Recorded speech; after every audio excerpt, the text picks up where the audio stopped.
Au Sénégal, différentes coalitions de l'opposition se sont formées en vue des prochaines joutes électorales. Une façon de faire face à Benno Bokk Yakaar, la coalition au pouvoir. Yewwi Askan Wi et Wallu Sénégal d'une part, Aar Sénégal de l'autre. Des alliances politiques qui suscitent déjà débat.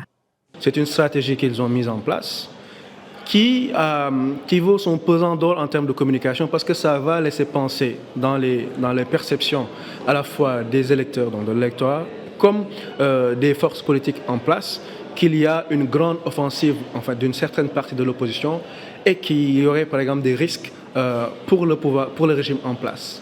Dans les faits, est-ce qu'on est dans cette configuration? C'est une grande question. Ces nouvelles coalitions d'opposants peuvent aussi constituer un avantage pour le pouvoir si l'on en croit ce journaliste et analyste politique. Par contre, au niveau de Wallu et de Yewwi, là quand même, l'homogénéité est un peu mise à rude épreuve. Parce que la principale composante de cette coalition, en l'occurrence Pastef, a toujours théorisé l'antisystème.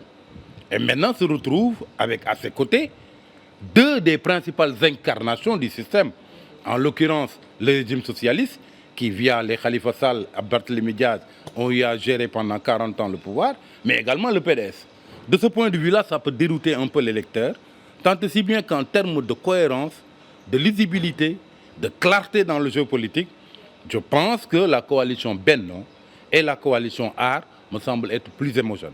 Et ça peut être vraiment une principale limite pour la coalition Yewwi. L'éventuel succès de ce nouveau schéma politique peut aussi, après les législatives, être source d'instabilité politique. C'est du moins l'avis de certains analystes.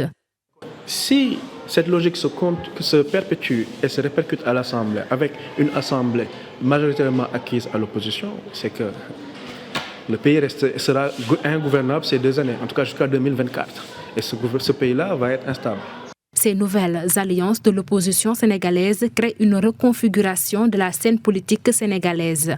L'objectif pour ces opposants, comme pour les tenants du pouvoir, est d'obtenir la majorité à l'Assemblée nationale pour mieux préparer la présidentielle prochaine prévue en 2024 au Sénégal.